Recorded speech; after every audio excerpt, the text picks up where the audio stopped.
стане.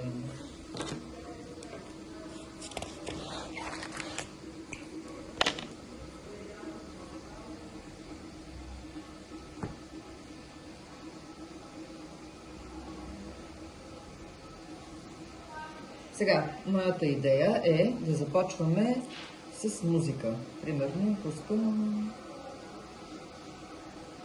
Не знам какво ще пусна. Някаква глупост, извинете, някаква.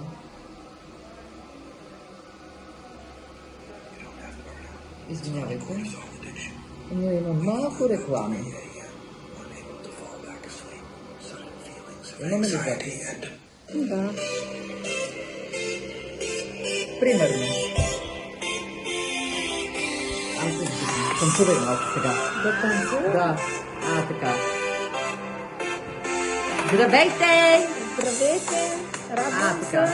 да се видим. Днеска започваме обученията по курса и първият ни урок ще бъде видение в трихологията и защо е необходима трихологията в салонната зала. Готови ли сте? Започваме. А те да започвам уроците. Да.